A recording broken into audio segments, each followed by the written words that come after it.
Hello, fellow travelers. My name is Killer, and I'm joining Chippy and Vertic at the Golden Feather. Come on in, grab a seat, and let's share tales of adventure. But of course, the most important conversation, the most important topic is our guest Killer, who, by the way, joined us for our guild summit. If you guys remembered, we had our guild summit about a month ago at this point. I can't believe it's already been 1 month. But Killer was a part of that, and about 14 other guild masters were also a part of that. And it was really awesome getting to hear your thoughts, Killer, on that, the different topics and things like that, and of course the awe-inspiring answers that you gave. It literally was like everybody kept talking about how like you were so inspiring. So how did you like being a part of that? Well, I end up getting a lot of fame because of that. It's just like, okay, even Genesis wanted me to do a motivational speech for their guild meeting not too long ago. Yeah.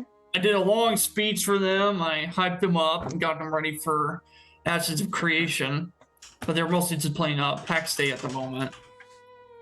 But yeah, they really appreciated me being over there.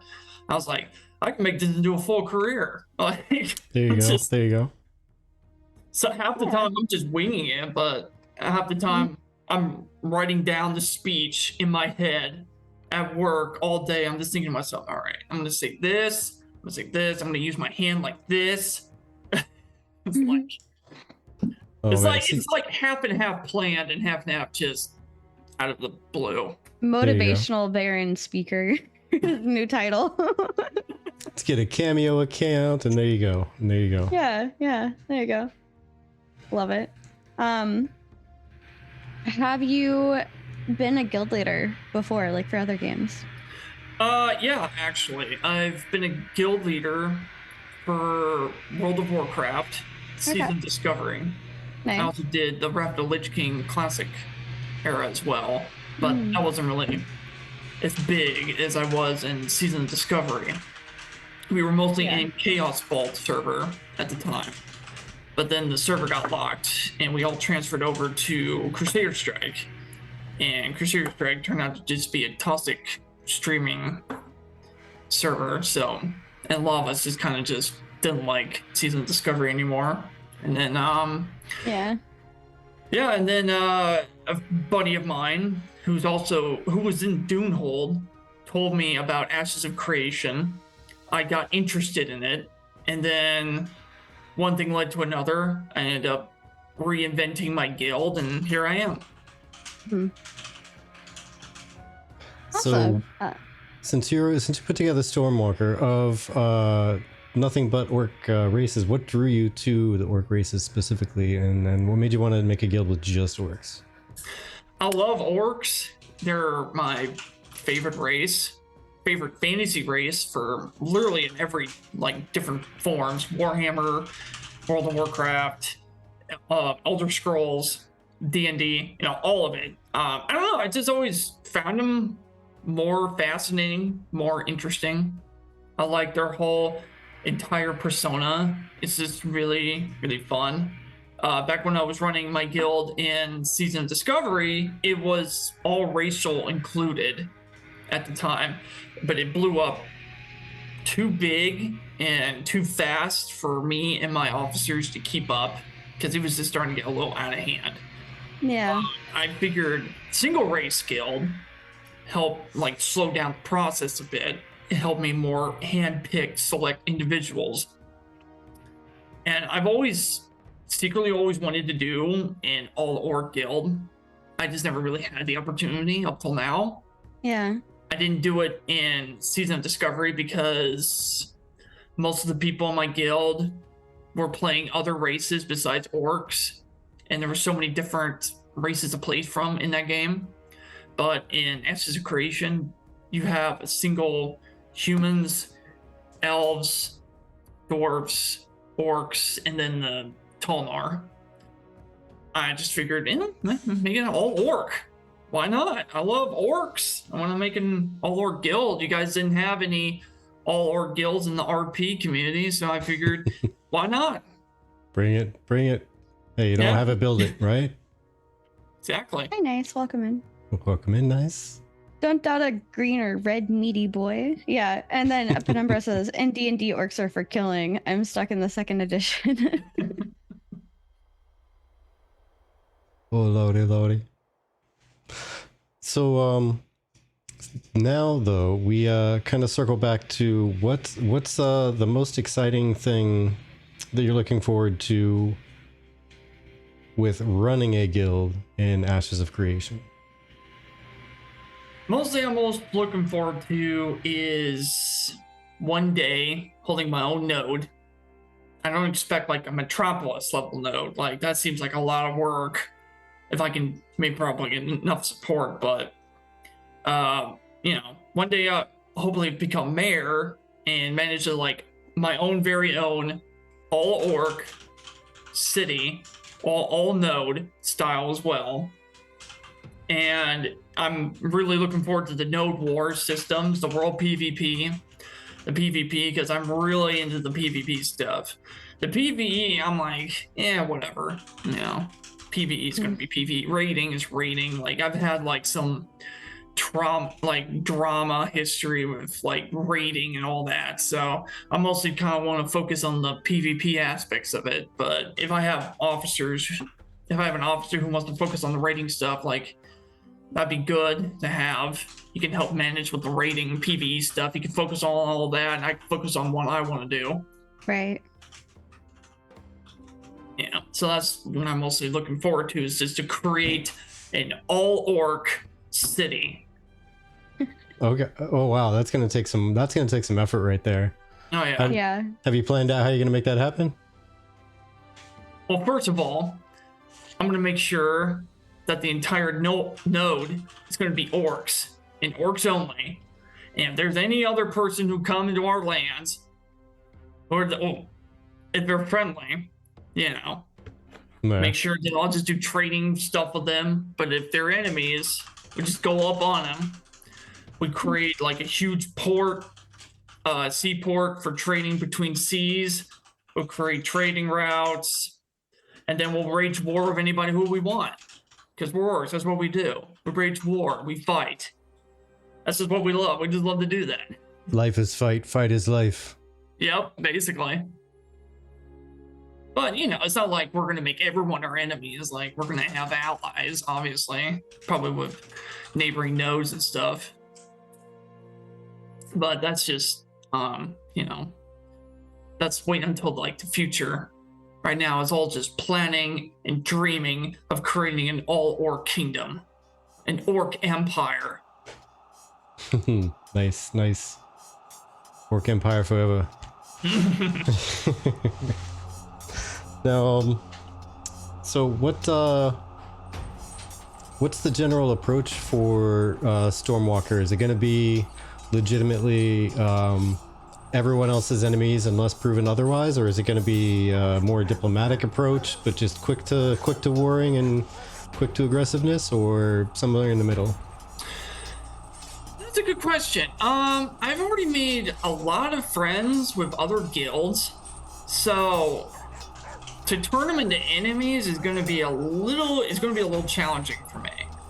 But I would say it'd be more like a friendly little rivalry between guilds, and it's going to be like, we're just going to fight each other's in world PvP, but we'd be on Discord chatting up on VChat. We'd be like hanging out and stuff. But when it comes to in game, it's going to be all out war. We're going to be trying to kill each other's in the battlefields, cursing at each other's that they are the enemy, they are scum. But outside of the game, we'd be like, oh, hey, dude, what's up? Like, you want to play something else? Like, we could play, like, Skyrim or something. Like, I don't know. But I just kind of I expect, like, some guilds would be, like, friendly little rivalries here and there. But then there's going to be, like, other guilds that we really want to destroy. Like, to burn their entire cities to the ground. But that's all that's all waited in the future. If anybody who ever wronged us, they will become our enemy.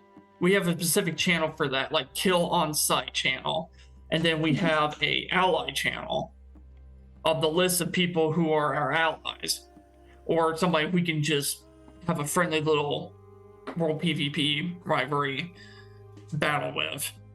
And then the kill on site is just, they are the enemy. No negotiating whatsoever. They will be destroyed. That's about it. Fantastic. And so I know you'd mentioned both in game and out, but do you have a separate policy for just encountering new people inside the game? Like if you encounter other guilds and whatnot that are out and about, are they going to be like, even because you were talking kind of in frame of both in game and out, right? Mm-hmm. But are you gonna easily declare war on other people, or is that kind of just the slogan of work? I'll find any excuse. Find any excuse to go to war. If they came into our territory, they better have a good damn reason why they're there. We're not going to be like openly hostile, but we're going to be like pointing our weapons at them, like, "Why are you here? What do you want? You want to trade?" Okay. Now you're going to be trying to claim areas as almost like your turf as well. I mean, outside of specifically your node. Well, no, I guess even your node. Like, if your node ends up just being, say, like a tier 4 or 5, it doesn't make it to quite metro. Or you're going to be trying to like claim that land, so to say, and chase other people off. We're trying to claim land. Mostly just for resource reasons. Also, just because we want to. But I imagine, like, if we're going to invade like a neighboring node, or we're going to try to conquering other nodes, it'll mostly be because of 2 reasons. 1, we don't like that node. 2, they have resources that we need. And that's it. Fair. Very fair. Yep. I think this will be the last one, just because we're already at like the 15-minute part for the guest. But my next question that I wanted to ask was, is there anything in particular you're looking forward to testing with Alpha 2 with your guild? Is there anything, like, is your goal for Alpha 2 testing? So the ultimate problem for my guild right now is that none of us have the keys. Like, we have no keys. When we heard that the developers are going to let off some extra keys near launch, first thing we're going to do, we're going to jump on that. Like, as soon as we get that message, split second, we're going to purchase one. I need to get, like, me and my officers, we're going to get the keys first. And then anybody who's, our most loyal members, we'll get a chance to get the key as well. And then we're going to go test out Alpha 2, get our foot in the water. We're going to go look around all the areas, all the nodes, see what we like, see what particular node would be perfect for us. And once we've found that particular place, we're going to try to build our little node area stuff. We're literally just going to test out the game because most of us are very, very new at it. Like, for us, this is going to be like touching our toes in the water. So we're going to be very exploring the areas. We're definitely going to try out the PvP when we get the opportunity. But our main focus is just what kind of area we're going to be like settling in. Yeah. Okay. Very nice. Yeah, and that's a question that I think a lot of people are asking guilds, like, oh, where are you gonna settle and things like that. And I think that the kind of answer for that overall is more of a, like, it's not just a straight answer. It's a depends answer, I think, in my opinion. Granted, I'm not a guild leader, but even looking at things like a node in terms of a player, I think that whether or not I settle in that node is dependent on what that node has to offer me, kind of idea. One of the questions was, what does the tavern expect to see from an all-orc clan? Well, Vertec, he's going to have no issues because apparently y'all just want orcs in your cities, and I am not an orc. I'm a pyrite, so if you put me on your KOS list, I'm a guarantee I'm going to find me a group of people. You're If I'm not welcome, I'm going to make it not welcome right back. we can be fighting. I'll throw bottles of fireball. Bring it. Bring me everything you've got. I'll fight you all. Yes. Elves unite. Meanwhile, Vertec, he's fine. He's an orc, so. Come join us, Vertec. Absolutely. Join the orc side of the force. I'm in there. Double I'm in dog there. dare you. Orcs I'll be sneaking around in my stargazing. The expectation I have from an all-orc guild from the perspective of a tavern is, provided you are in our tavern, you are to be on your best behavior. And if you're not on your best behavior, we will have you thrown out. Because we are a neutral territory. But also, I hope that you bring me some of those like wonderful orc recipes, you know, because as a purveyor of a tavern, I am interested in knowing different like cultural types of recipes. So you can guess I'm going to be probably trying to go around from node to node, whichever one has a different predominant racial theme to it than my own, to learn new recipe types. Because let's just be honest, I love some jambalaya. I am of Irish descent, but I love some jambalaya. So who does better when it's not your own all the time? You will enjoy Orc's famous gnome stew. Gnome stew. Out of pure gnomes. Oh my! I don't know if I would be adventurous enough for that. Their tiny little gnome feet taste so delicious. Are the cookies made of real Girl Scouts?